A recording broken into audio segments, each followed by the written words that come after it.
Buenas tardes, mucho gusto a quienes no conocía, aunque a la mayoría ya tenía el gusto de, no nada más de trabajar en el mismo despacho, sino de haber participado en operaciones en conjunto. Mucho gusto, créanme, me dio mucho gusto recibir la invitación de la barra para venir a darles esta ponencia. La realidad es que cuando hablé con Ramón sobre qué tema quería del que hablara, pues fue muy genérico decir, pues algo que tenga que ver con el sistema financiero. Dije, pues algo se me ocurrirá. En esas fechas ya llevamos, que será como unos 3 meses y medio, casi 4 meses, trabajando con la Secretaría de Hacienda y Crédito Público en el desarrollo de un decreto presidencial mediante el cual en su oportunidad era renovar el decreto de estímulos fiscales para venta de acciones en bolsa, el cual llegó a vencimiento el 31 de diciembre del año pasado. Entonces, como nos tardamos mucho, pues ahora ya no se trata de renovarlos, sino de mejorarlos, sacar un nuevo decreto que traiga mejores beneficios, ¿no? La verdad es que la expectativa es que este decreto se hubiese publicado la semana pasada, no fue así, entonces no voy a poderles contar, no me van a tener que tener fe ciega de que esto va a ser así, y si no sale así, pues no me reclamen a mí, pero yo hasta hoy, como queda el decreto, es lo que vamos a presentar ahora, ¿no? Y vamos a empezar con un preámbulo de cuál es el régimen fiscal.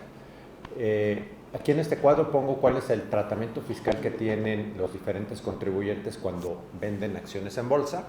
El primero, que es el más fácil, personas morales residentes en México, no tienen ningún beneficio, compran y venden acciones en bolsa, tienen que pagar, es un ingreso acumulable la ganancia y tienen que pagarlo a la tasa del 30% corporativo. Tratándose de personas físicas residentes en México, cuando una persona física vende acciones, pues tiene que pagar impuesto, sumándolo como un ingreso acumulable y pues te puedes ir hasta la tasa del 35%. Pero existe el régimen especial cuando haces operaciones a través de la bolsa. Cuando digo bolsa me refiero indistintamente a la Bolsa Mexicana de Valores o a la Bolsa Institucional de Valores, la BIVA. Cuando tú compraste las acciones en bolsa y vendes las acciones en bolsa, tienes la ventaja de que solamente tienes que pagar 10% de impuesto en lugar de pagar 35%, lo cual es un gran beneficio. Gran beneficio, y se los pongo para que lo vean en contexto. En Estados Unidos, los americanos, cuando compran y venden acciones en bolsa, lo que mejor puede pasarles es acceder, si tuvieron las acciones por más de un año, que puedan aplicar un régimen que les permite pagar la tasa del 21% sobre la ganancia. Entonces nosotros tenemos un gran estímulo aquí, pagando solamente el 10%. Desafortunadamente, uno de los requisitos que se establecen en la ley, específicamente en el artículo 129, es que para que puedas acceder a la tasa del 10%, tienes que haber adquirido las acciones en bolsa. En otras palabras, si tú eres accionista fundador de una empresa antes de que coloque sus acciones en bolsa, tú no puedes acceder a la tasa del 10%, tú tienes que pagar 35%. En el 129 se establece que eso no te aplica si tú estás vendiendo menos del 1% de las acciones en circulación de la emisora en un periodo de 24 meses. Desafortunadamente, cierta persona que en ese momento trabajaba en el SAT emitió una regla miscelánea en donde dijo que eso tampoco le aplicaba el 1%, tampoco le aplicaba la tasa del 10%, entonces pues la regla general es que para que puedas acceder tienes que haber comprado tus acciones en bolsa. Ahora, el año pasado, como les comentaba, llegó a vencimiento un decreto presidencial que permitía a estos accionistas fundadores aplicar la tasa del 10% siempre y cuando se cumplieran ciertos requisitos formales, y ahorita vamos a ir hablando de esos requisitos formales. Desafortunadamente, por todos los 6 años que estuvo vigente ese decreto, no hubo nunca nadie que se viera beneficiado del mismo. ¿Por qué? Por dos situaciones muy particulares. Uno, no hubo muchas operaciones de emisiones de acciones en IPOs.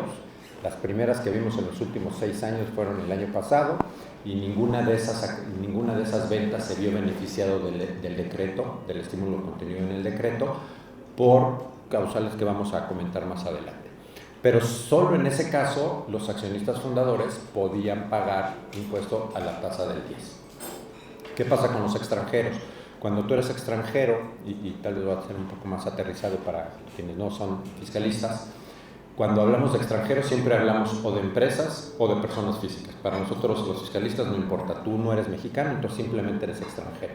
Cuando eres extranjero y tú vendes acciones en bolsa, de entrada tienes que pagar impuestos a la tasa del 25% sobre el precio de venta, lo cual es una locura. Y si cumples con muchos requisitos formales, puedes aplicar el régimen del 35% sobre la ganancia. Dentro de esos requisitos está designar un representante legal, que llevamos varios años sufriendo, luego es un dolor de cabeza terrible. Y por cierto, les doy el comentario, la Secretaría de Hacienda, dentro del pipeline que tenemos de trabajos a realizar con ellos en lo que resta del año, una vez que saquemos el IPO, es ver cómo podemos arreglar el tema de los representantes legales, que todo el mundo se ha ido a quejar. Otro de los requisitos que debes cumplir es presentar un dictamen formulado por un contador público certificado por el SAT, en cuyo caso entonces puedes acceder a la tasa del 35%. Si tú eres residente de un país contratado, pues puedes acceder incluso a la exención, si es que en la inmensa mayoría de los tratados tú estás vendiendo menos del 25% de las acciones de la misma emisora, entonces no tendrías que pagar impuestos, te las exento. Ahora, cuando no quieres aplicar nada de esto y tú compraste acciones en bolsa y vas a vender acciones en bolsa, entonces la regla general es que también te aplica la tasa del 10%. Y si tú eres extranjero, pero residente de un país con el cual México tenga un tratado de doble tributación, con independencia de lo que diga el tratado, lo único que es relevante es que tú fuiste residente de un país contratado, entonces te vas exento. No tienes que pagar impuestos, no tienes que designar representante legal. Esa es una gran facilidad que existe.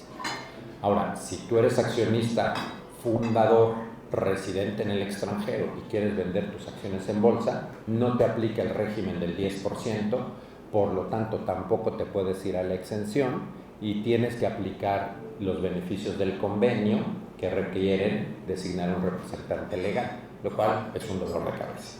Entonces, estas son las cosas que queremos tratar de arreglar en el nuevo decreto de IPOs y como les comenté, pues llevamos un buen tiempo trabajando con la Secretaría de Hacienda. No lo estamos haciendo a título personal, sino estamos representando principalmente a las dos bolsas, a la MIB, a la MEXCA, que es la asociación que agrupa a los fondos de capital privado, y todos ellos en conjunto pues, designaron a un grupo de asesores fiscales, que somos los que hemos estado teniendo estas conversaciones con la autoridad. Ahora, ¿en qué consistía y cuando empezamos a trabajar aquí, como que la idea original era, pues utilicemos el decreto como está y nada más vayamos haciéndole un markup, cambiándole cosas que pudieran mejorarse, ¿no? Entonces lo primero que teníamos que hacer es tener bien claro en cómo consistía el decreto anterior. Y el decreto anterior te decía, oye, si tú eres accionista fundador, sales a bolsa, puedes acceder a la tasa del 10%, pero siempre que tú vendas esas acciones en el IPO, que significa el mismo día que se hizo la oferta pública. Entonces tú tenías que salir y vender en una oferta secundaria para que pudieras acceder a este beneficio. Entonces si tú decías, no, yo no vamos a hacer oferta secundaria, yo me quedo, y a los 2 meses ya que está el flow, dices, no, ahora sí quiero vender un porcentaje de mis acciones, mala tarde, ya no te aplicaba el estímulo fiscal, lo cual era una locura, porque muchas de las colocaciones decías, oye, a lo mejor sí quiero hacer una venta de mis acciones, pero no el día del IPO, yo quiero ver cómo se va comportando el mercado, cómo se van estabilizando los precios. Entonces, para los que están en el comité financiero, para que vean el extremo de la ridiculez que esto llegaba, si yo ofrecía mis acciones para que de forma secundaria se cubrieran las operaciones de estabilización, el green shoe, no me aplicaba el estímulo fiscal del 10%. Si se tomaban mis acciones de la oferta secundaria para eso, entonces yo tenía que pagar el impuesto. Siguiente problema, que esa venta de acciones tenía que realizarse en alguna de las 2 bolsas concesionadas. Entonces, ¿qué pasó con los IPOs que tuvimos el año pasado? desde Vesta hace ya casi 3 años, pues las emisiones eran duales, eran tanto en Estados Unidos como en México.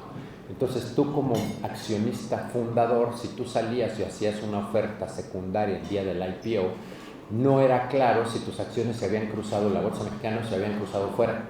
Entonces, como no tenías certeza, no podías tú acceder a la tasa del 10%. Y ese es uno de los requisitos, las acciones se tenían que cruzar en una bolsa concesionada.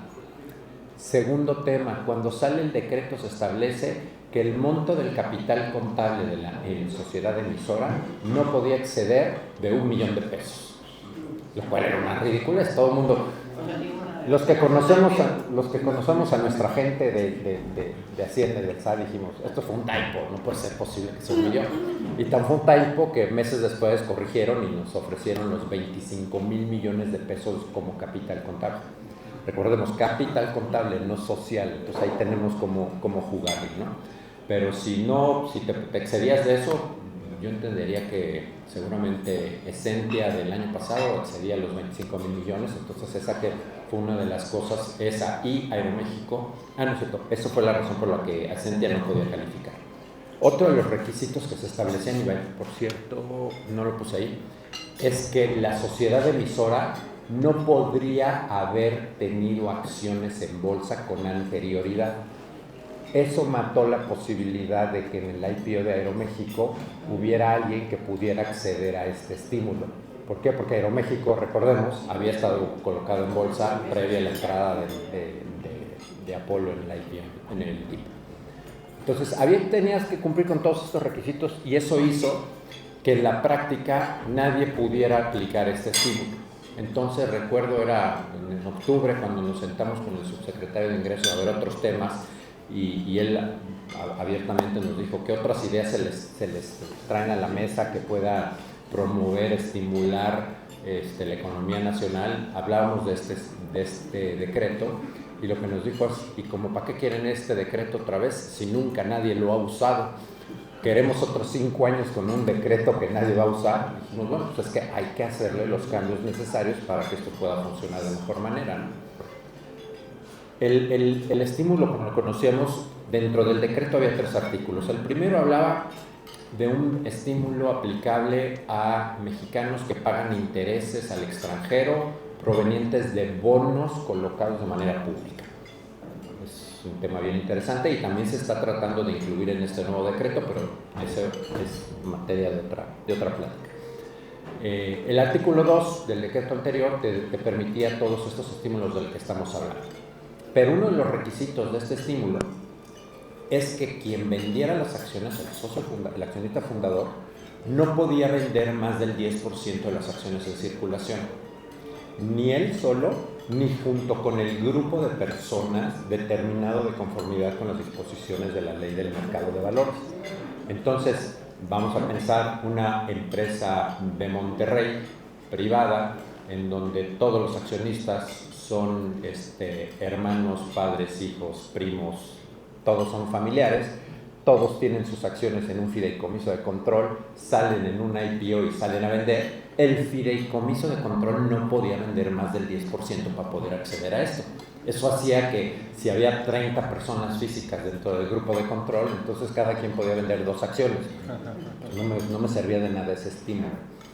Entonces, en el decreto anterior ya se preveía en el artículo 3 que si se trataba de una emisora en donde el 20% de su capital estuviera en manos de un vehículo de inversión de capital privado, léase un FICAP, que en esos años estaba muy de moda, entonces los accionistas fundadores podían vender la totalidad de sus acciones, podían vender completamente la entidad a través de un IPO y poder acceder a la tasa del 10%.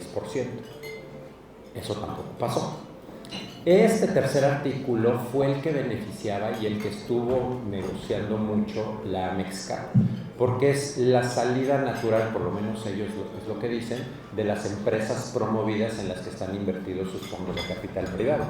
Ya sea que se vendan las acciones a un estratégico en una operación privada o que se haga a través de bolsa haciendo un IPO. Entonces, este fue un beneficio que por lo menos se veía con muy buenos ojos y pensábamos que esto iba a hacer que más fondos trajeran acciones promovidas a la bolsa, y desafortunadamente tampoco pasó. Entonces, este fue un breviario para que entiendan el preámbulo donde estábamos parados, en donde tuvimos un decreto que en el momento en que se emitió, todo el mundo estaba muy feliz y decíamos, bueno, van a llover ofertas públicas de acciones, y desafortunadamente no fue el caso.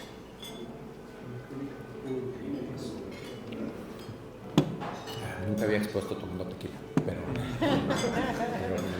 me puedo encariñar con esto. Exacto. Bueno, entonces, como les comenté, el primer problema es que las acciones las tenía que yo vender en un IPO. ¿Qué es lo que le estamos pidiendo al SAT, a Secretaría de Hacienda? Que lo que deba ocurrir durante el periodo de vigencia del estímulo no es que yo venda mis acciones, sino que exista una IPO. Entonces yo puedo sacar a bolsa mi empresa, todo como una oferta primaria, todo va a llegar al capital de la empresa, y mientras yo como accionista fundador venda las acciones durante el periodo de vigencia del estímulo, yo puedo acceder a la tasa del 10%. Entonces ya no lo tengo que hacer durante el IPO. Eso creo que eso va a ser un beneficio que sí va a ser muy positivo. Sí, pero bueno, hasta ahorita todo lo que le estoy diciendo y lo estoy parafraseando como es la sugerencia, digamos que es lo que está en el borrador de decreto que debiera estarse publicando en 2 semanas máximo. Es algo que nos llevamos una sorpresa, ¿no? ¿Y cuál es el periodo de vigencia? El periodo de vigencia va a ser hasta el término de la administración actual, 31 de diciembre de 2030. Ahora, más aún dijimos, oye, ¿qué va a pasar si yo salgo a bolsa en el 2030? Entonces los accionistas fundadores pues ya van a tener meses para que puedan vender sus acciones en bolsa y puedan acceder al estímulo. Entonces le estamos sumando un periodo de 4 años posteriores al IPO para que en ese periodo los socios fundadores, accionistas fundadores, puedan vender sus acciones. Por lo tanto, el plazo va a ser así. Yo tengo hasta el 31 de diciembre del 2030 para hacer un IPO. Yo como accionista fundador tengo durante el periodo de vigencia hasta el 31 de diciembre del 2030 para vender mis acciones, o a más tardar 4 años después de que sucedió el IPO. Lo que suceda con mayor posterioridad, ese es el plazo que tengo para vender las acciones. ¿Okay? Beneficiarios del decreto. El decreto anterior te decía, ¿quiénes pueden acceder al beneficio del decreto? Personas físicas y morales residentes en México, así como residentes en el extranjero. Nos dimos cuenta en estos años que había familias que tenían la propiedad de estas acciones a través de vehículos en el extranjero que no califican como residentes en el extranjero. Léase LPs de Canadá, que los que somos fiscalistas nos están enseñando al mismo tiempo los fideicomisos y los LPs canadienses, porque son igualmente útiles. Entonces, lo que hicimos fue traer a la mesa el que este estímulo también le sea aplicable cuando quien está enajenando es una figura jurídica transparente que por estar administrada en el extranjero tiene que tributar, no obstante no califica como residente en el extranjero, pero tiene que tributar como persona moral residente en el extranjero. 1. Y 2, que también le aplique, eso ya es más como aclaración, que también les aplica a las figuras jurídicas extranjeras que están inscritas para el estímulo del 205, que es el de transparencia fiscal. Entonces, a todos esos 2 vehículos se suman a la lista de personas físicas y morales residentes en México y a la de residentes en el extranjero. A todos ellos les va a aplicar el estímulo, y si venden sus acciones en los momentos de los que hablamos del punto anterior, todos van a poder pagar solo el 10%.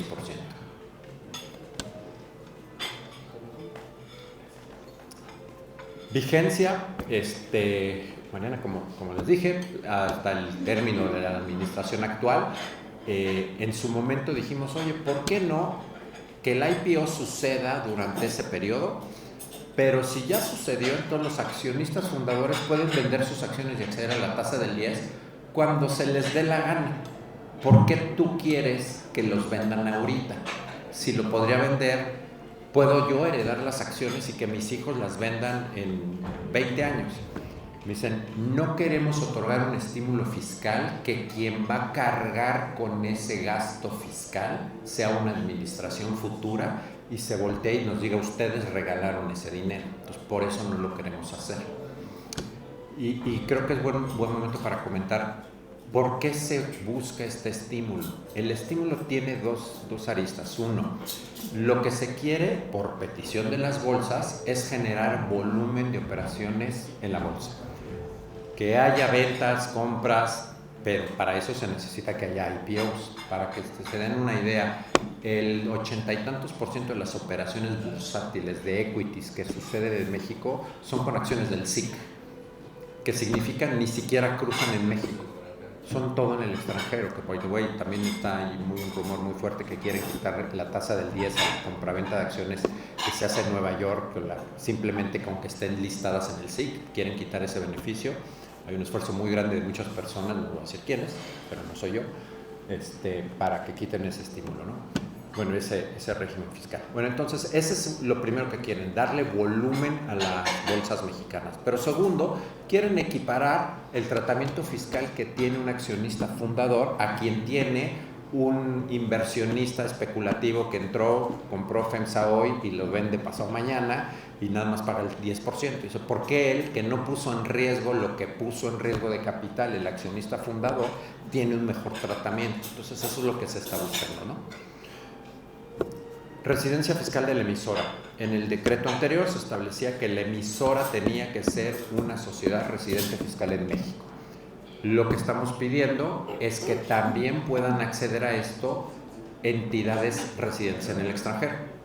Específicamente, por lo menos lo que yo tengo en la cabeza, son sociedades de Delaware, sociedades de Caimán, que los que están en el mundo de Venture Capital saben que hay muchos startups que están estructurados bajo el Cayman Sandwich, en donde entonces, ¿por qué si yo soy accionista fundador de un startup, hice una estructura en Cayman Sandwich, yo tengo una acción de Cayman, pues yo no podría nunca acceder a esto? Entonces mejor me voy a Nasdaq, vendo en Nueva York y de todas formas tenía que pagar 35%. Pues para que también coloquen sus acciones aquí en México, si yo coloco las acciones de Caimán y yo soy residente en México, socio, accionista fundador, entonces puedo venderlas en la bolsa mexicana y acceder a la tasa del 10%. Y los que son extranjeros, ellos si venden en la bolsa mexicana, pues no hay fuente. Son extranjeros vendiendo acciones de sociedad mexicana, no hay fuente, no tienen que pagar impuestos. Entonces eso le gustó mucho a las autoridades. Dijeron, oye, si yo puedo traerme startups latinoamericanos para que coloquen aquí, extraordinario, ¿cómo le hacemos, no? Límites de participación, como les comenté, tú para que puedas acceder a este beneficio en el decreto anterior, no podías vender más del 10% de acciones de la emisora a título personal o formando parte de un grupo de personas. Le hicimos ver que eso era un problema porque pues muchas familias dicen, oye, ¿para qué hago todo este show si el beneficio que yo voy a tener es tan poquito? Porque entre todos los que nos apellidamos Santoyo, pues somos una banda, pues va a ser bien poquito lo que vamos a poder vender. Entonces, lo que estamos logrando es que ese 10% se incremente al 40%. No me pregunten por qué 40 y no 30 o por qué 50, simplemente les gustó 40. Entonces, pues sería 40, lo que suena muy extraño y le aplica tanto de forma individual o grupo de personas. Lo que suena muy extraño y hayan sido muy enfáticos es que no quieren que ese límite signifique que puedes transmitir el control. Entonces, es 40 salvo que estés transmitiendo el control. Ahí te quedas hasta el monto de las acciones que transmites el control. Como saben los financieros, Ley Mercado de Valores establece como control no necesariamente tener más de 50%. Puede haber muchos otros supuestos que no tienen nada que ver con el número de acciones. Y lo que les estamos haciendo ver a la autoridad es, oye, ¿qué pasa? Y sería lo óptimo, como las sociedades extranjeras, las entidades en Estados Unidos, que nadie tiene el control. ¿Por qué? Porque todas las acciones están en bolsa. ¿No te gustaría eso? Pues sí, eso nos encantaría. Bueno, entonces lo que está penado es transmitir el control, no vender el control. Yo puedo salir a la bolsa a vender con todos, el 40% de todos vendemos la totalidad de las acciones en bolsa, que eso nunca ha pasado, generalmente se vende un 15 o un 20% es el float, pero si logramos vender todo, se puede. ¿Por qué? Porque no le estamos transmitiendo a alguien en específico el control. Entonces eso del límite de la participación, pues, pareciera ser que sí nos lo van a dar. Fue tan bueno cuando nos lo confirmaron que regresamos a la siguiente sesión. Hemos ido muchas sesiones de trabajo para esto, y en la siguiente sesión del trabajo dijimos, bueno, a ver, no te quiero pasar una rápida. Tú dijiste la sesión anterior que estabas ok con el 40%, ¿estás seguro que quieres? Sí, 40%, estoy muy bien. Pues ok. Entonces, pues todo parece indicar que así va a ser, ¿no? El siguiente punto, capital privado, básicamente se quedaría muy similar a como fue el decreto anterior, que en la medida en que el capital de la sociedad emisora tenga al menos el 20% de su capital en manos del capital privado, de fondos de capital privado, entonces puedes vender el 100% de la empresa y acceder a la tasa del 10%. El tema aquí es que en el decreto anterior se hacía referencia que ese 20% tenía que estar en manos de vehículos FICAP, que como sabemos esos ya casi son muy poquitos. Los que nacieron como FICAP dejaron de serlo, se volvieron en fideicomisos pasivos, transparentes. Entonces estamos haciendo una referencia que tienen que ser fondos de capital privado de aquellos a los que se hace referencia en el 205 sin que tengan que estar inscritos en el 205. No encontramos, estamos todavía batallando aquí cómo podemos dar una definición de qué significaría capital privado, pero pues no está tan fácil como englobarlo, pero básicamente lo que queremos es que puedas tener SERPIs, CECADES, fondos, LPs canadienses de fondos internacionales de capital privado, pero estamos viendo cómo logramos aterrizarlo. Eso no está al 100% todavía.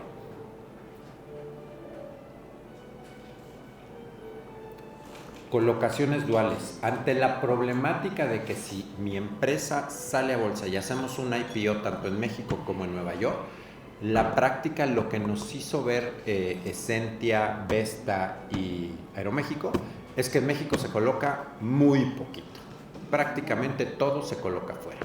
Entonces, si yo salgo a vender, y vamos a suponer que yo tenía el 4%, quiero ofrecer en mercado secundario, en una oferta secundaria ese 4%, y resulta que en las bolsas en México se cruzó un total del 7%.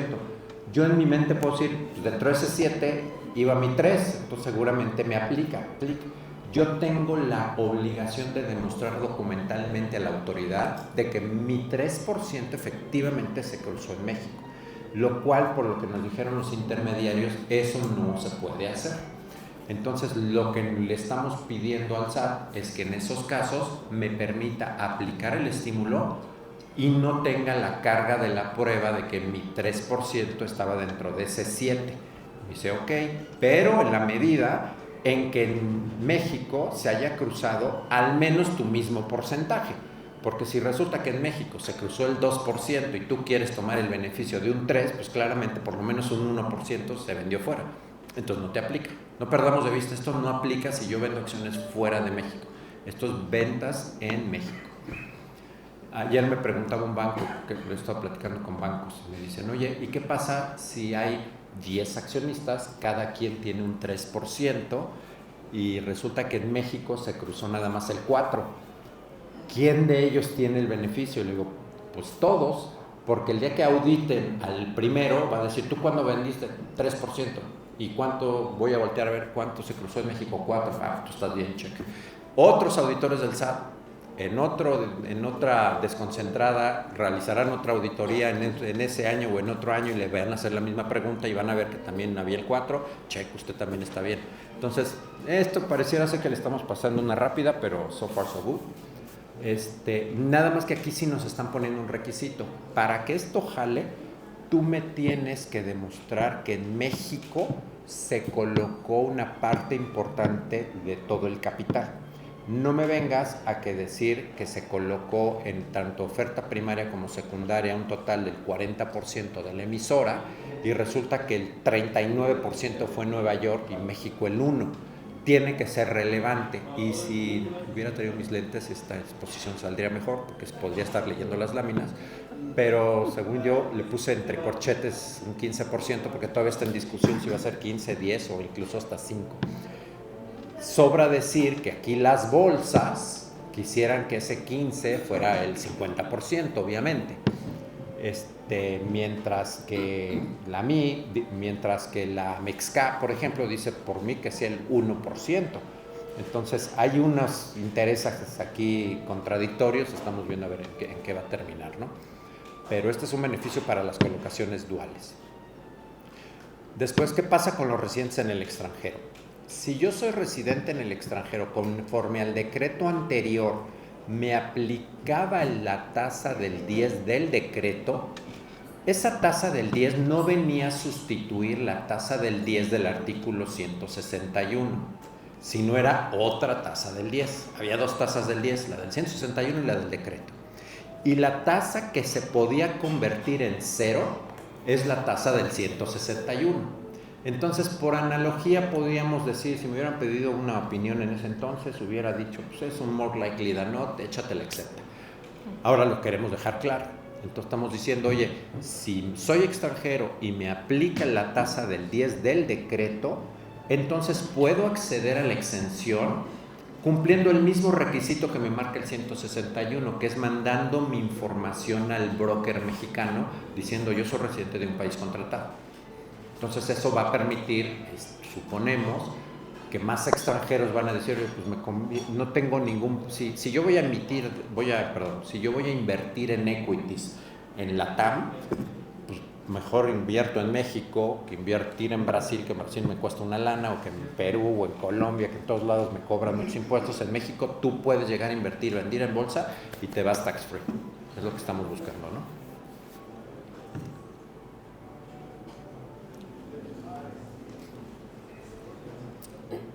Este está bien interesante. Después de que llegamos a todos estos, dijimos, oye, a ver, tú regresando a la génesis de por qué existe este decreto, tú lo que quieres es más volumen en las bolsas. ¿Y no te gustaría tener más volumen incluso de empresas que ya son bursátiles? Porque hay muchas empresas bursátiles que su float es bien pequeño. Y le gustó la idea y dijimos, bueno, entonces todo este régimen, todos estos beneficios también le puede aplicar a empresas que ya son bursátiles, siempre y cuando durante el periodo de vigencia del decreto hagan un follow-on. Pero ese follow-on quieren que sea del 10% del monto de capital contable de la empresa. Y lo que nos están diciendo los banqueros y también las bolsas es, eso es demasiado. Si tú le dices a FEMSA que tiene que salir a hacer un follow-on del 10% de su capital, no, de hecho, originalmente querían del market share, del valor de mercado, perdón. Pues es imposible. ¿Qué va a hacer? ¿Para qué quiere FEMSA todo ese dinero? No va a tener ni en qué invertirlo. Se va a tener que invertir otra marca de tiendas de conveniencia, no la libra. Entonces estamos buscando que ese porcentaje sea lo menos posible, pero esto sería asumimos una gran ventaja para varios de aquellos que pues, colocaron sus acciones, porque recordemos, ese limitante para aplicar la tasa del 10% y que no les aplique a los accionistas fundadores es relativamente reciente, debe ser creo que del 2014, 2015, 14. Entonces, si yo era un accionista fundador, vamos a regresar al caso de FEMSA, y el día del 1 de enero del 2015 quería vender mis acciones, no todas, algunas, un paquete, ¿qué crees? Ya no te aplica el 10%. ¿Cómo por? No, pues es que fíjate que salió una regla y no viene un grandfathering rule, entonces ya no te aplica. Entonces, oye, pues desde ese entonces nunca han podido vender accediendo a la tasa del 10%. Gracias a esta regla, si sale de los follow-ons, muy probablemente los accionistas de control de esas empresas tradicionales que ya llevan muchos años en bolsa van a verle apetito a hacer un follow-on de su empresa para que después de que cierre el follow-on, y le aplican las mismas reglas, no tienes que vender tus acciones el día del follow-on, después la puedes vender hasta el 2030 o incluso 4 años después de que sucedió el follow-on. Después, capital contable. Le insistimos mucho y como ¿para qué quieres ponerle un límite al capital contable? 25,000 millones, pues pareciera que es mucho, pero pues yo no me sé cuál es el capital contable de las empresas de las empresas privadas que son candidatas para salir a bolsa. Lo desconozco. ¿Qué te parece si mejor lo quitamos? Por alguna razón no quieren quitarlo y lo que estamos luchando es que por lo menos nos lo actualicen por inflación, y pues una inflación bastante cuchareada llevaría los 25,000 millones a 40,000 millones. Esperemos que nos la compren y pues ahí quedaría. Sus conclusiones. El decreto anterior sonaba bien, sonaba razonable. Desafortunadamente en la práctica nos dimos cuenta que no era fácil aplicarlo. Eso aunado a que en los últimos años pues el mercado de capitales ha estado extremadamente seco. Lo que se ha colocado son vehículos estructurados, fibras CES, SERPIs, pero realmente en los últimos 6 años equities ha sido prácticamente nula. Lo que estamos tratando de atender son problemas que han identificado participantes en los mercados bursátiles.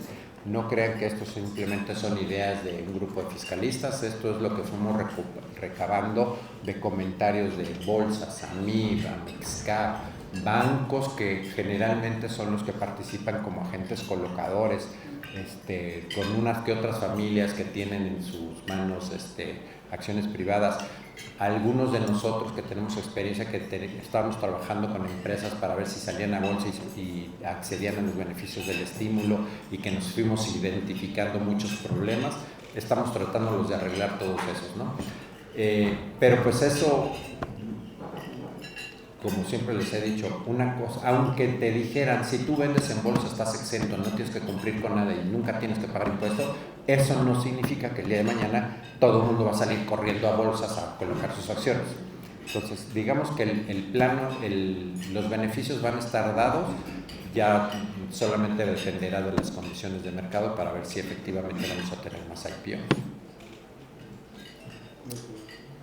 Y pues en eso estamos. Espero que, como les comentaba, que cuando salga el decreto no lo lean y digan, todo lo que nos viene a decir Santiago lo batean en todo.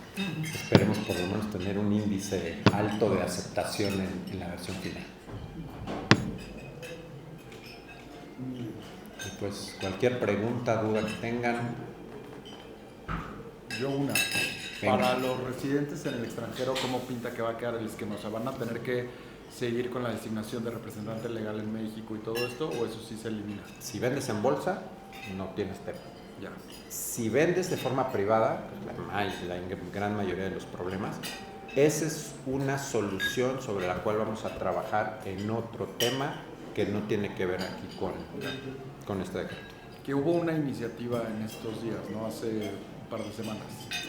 Lo que pasa es que hay digamos que quien trae la pluma es el jefe de asesores del secretario de Hacienda. Es muy técnico, sabe bastante y realmente es muy pro business. Está tomando ideas lo estamos tratando de encuadrar todo dentro del Plan México. Porque lo que estamos diciendo es, oye, lo que queremos es reactivar la economía mexicana. Para eso está el Plan México. Pero el Plan México solamente trae beneficios a mexicanos. ¿Qué pasa con los extranjeros? Y es parte de lo que queremos, de lo que la autoridad quiere. Bueno, ¿qué razones pudiera tener un extranjero para no querer hacer inversiones en México? Veme identificando esos problemas y los vamos solucionando. Ok, está claro. Gracias. Okay. Si no tienen preguntas, yo les voy a empezar a hacer preguntas a ver si me están poniendo atención. ¿Qué porcentaje de acciones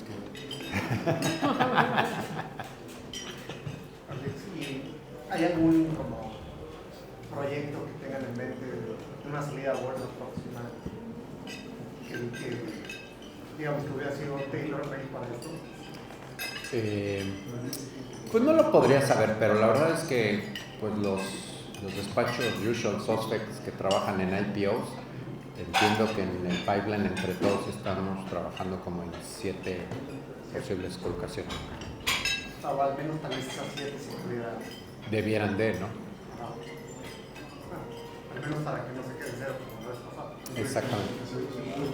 Exacto, si no, si otra vez termina el sexenio y no se tomó beneficio de esto, o sea, lo ve muy mal la autoridad, dice, yo estoy haciendo estos esfuerzos, pues nadie los usa, me haces quedar muy mal con mis jefes, o sea, como, ¿para qué veniste a venderme toda esta idea si resulta que no benefició a nadie? Pero finalmente está quedando más flexible, Mucho más operativo flexible. que lo que había. Correcto. Una pregunta, ahorita que estuvieron platicando esto con las autoridades, ¿no salió paralelamente el tema de inestabilidad para los inversionistas? O sea, el miedo de que los inversionistas incursionen en el mercado mexicano. Ahorita Pues digamos que no, porque nosotros todas estas discusiones son con el equipo técnico.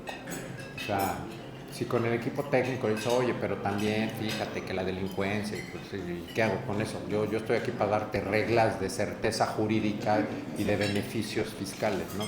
No entramos en discusiones. o sea, no, pero el tema de la repatriación de capitales, por ejemplo, de los nada.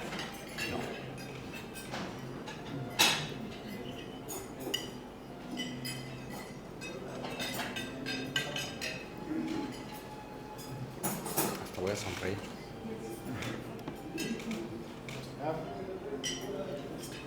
Pues dijeron que esto ya lo van a publicar. Eso es el acuerdo, de esto ya es el...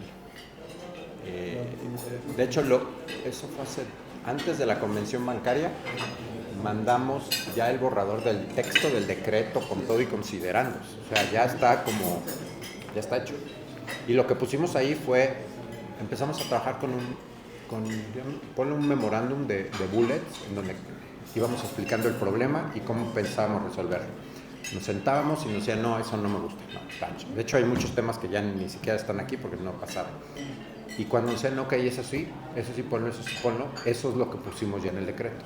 Ahora, falta que cuando pase estamos hablando con el equipo técnico del secretario de Hacienda, él lo va a presentar con el subsecretario Lerma, y si pasa esa reunión esta semana, pues yo esperaría que no haya cambios, y si hay cambios, porque Lerma también es muy, es un entusiasta de este proyecto.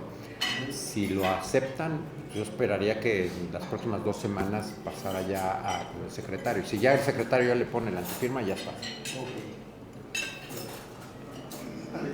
Estableciéndonos un poco atrás cuando ni siquiera estaba el 10%, en 2014, digamos que hubo una operación emblemática que hizo que tomara el cambio, ¿no? Que fue Banamex. Hubo criterio no vinculativo, por eso. Fue Banamex y después salió el 129 Modelo.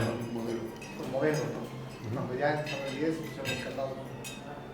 ¿Cómo ves el ánimo de que si hay una operación muy grande donde salga a la luz el beneficio y el gasto social que implicó, que digan, esto hay que ponerle algún límite? O sea, si ves a los funcionarios de la Secretaría de Ingresos como conscientes de que esto es un ahorro, o sea, si lo cuantifican es mucho dinero. Sí, mira, por eso el comentario que hice de ese 40% del límite por arriba del 10%, aunque ya nos dijeron 2 veces que sí, están de acuerdo, voy a estar muy sorprendido si la versión final dice te incremento al 40%.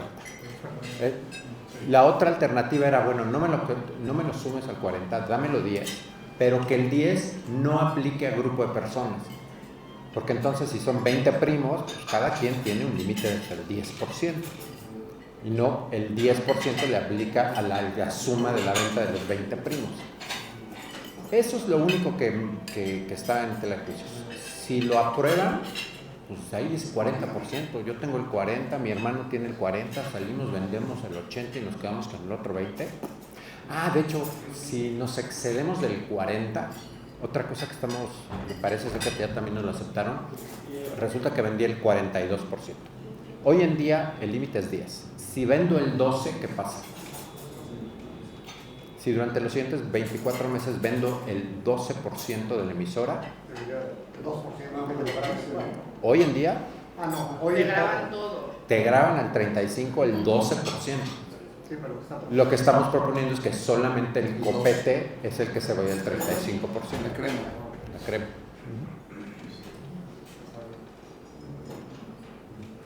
Correcto. Para acceder a este decreto, van a poner alguna condición formal. Normalmente, cuando son regímenes de excepción, te pedido que presentes avisos, ¿no? Te presentes cualquier cosa. ¿Cómo se van a dar cuenta que vas a estar dentro de este periodo de gracia que están dando 4 años y que puede ser elegible a eso? Mira, si nos compran el periodo de los 4 años, yo creo que eso va a ser el set, va a venir en el set de reglas, que sí debe de venir un es que aunque son 4 años posteriores al IPO, el IPO es claramente información pública. Entonces, si yo vendo, pues es autodeterminable. Yo vendo, por ejemplo, hoy en día, si tú vendes más del 10% de las... Vamos a suponer que tú tienes acciones de una emisora mexicana que está en Estados Unidos. Y tú en Estados Unidos sales y vendes el 12% de la emisora, nadie te va a retener. Tú solito en tu declaración vas a definir si pagas el 10 o pagas el 35. Y hasta que te auditen, vas a tener que demostrarle la carga de la prueba está en ti. Pero no tuviste que presentarle ningún aviso al SAT para decirle, oye, por cierto, vendí el 12 o vendí el 9. Entonces yo creo que debiera operar igual. Es que normalmente, en ciertos regímenes que si no presentas el aviso, no puedes aplicar, digamos, los beneficios que vas a encontrar en ese tipo de estímulos, ¿no? Sí, Entonces, sí, sí. O sea, es la forma que tienen control de saber quiénes son elegibles y quiénes son elegibles. Por eso lo preguntaba. De hecho es para cualquier estímulo fiscal, ¿no? Es 55 del código. No está previsto para esto. ¿Y tú crees que sí genere? O sea, es que todos esperamos que el mercado de IPO crezca. Y creo que han hecho muchas reformas, muchos intentos desde las bolsas y desde todas partes, digo, las emisoras, todo eso, para sacar la bolsa. Pero tú crees que realmente sí exista, o sea, esta posibilidad de... Yo no creo que nadie que jamás había pensado en tener acciones en bolsa y que yo vivo muy feliz con mi empresa familiar, que diga, ahora voy a poder pagar el 10, no, entonces sí vamos a salir a bolsa. No. Lo veo al revés, oye, vamos a salir a bolsa. No, y pagar el 35%. Ese es el desconfort que te va a solucionar. Pero esto no va a ser detonante para que la gente salga corriendo a la calle. Sí, pero el de ayer no lo hacía por esa limitante, ya lo hace. Por lo menos le va a llamar la atención y va a querer llamar a los banqueros para que les cuenten como en cuánto me darían por mi empresa, ¿no? Sí, pero de alguna manera lo va a generar. Esperemos.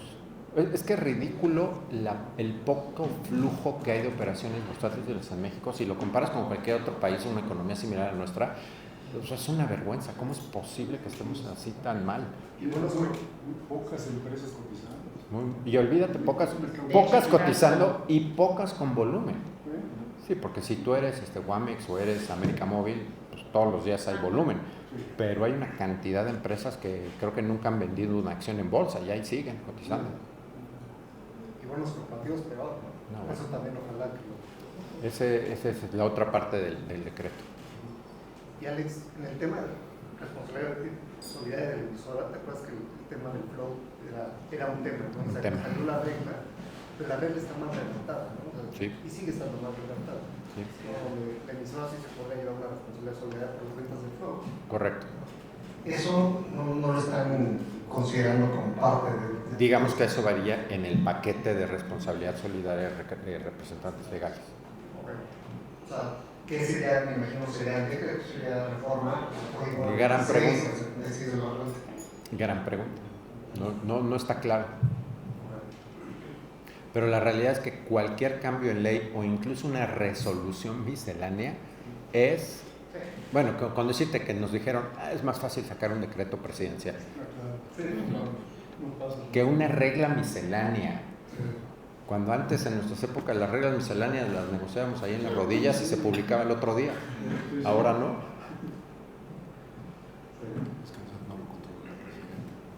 Exactamente.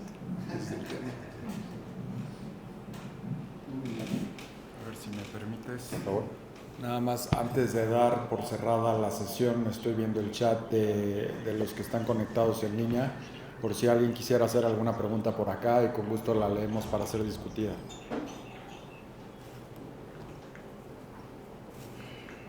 Qué raro que entre 400 personas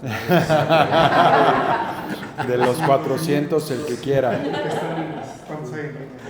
A ver, no sé dónde me dice, pero sí. Sobre todo que el extranjero. Exacto, es que las están haciendo en Para inglés. los que están en diferentes zona horario. No, hay unas 10 personas más o menos, pero bueno. O no escriben rápido o no se animaron.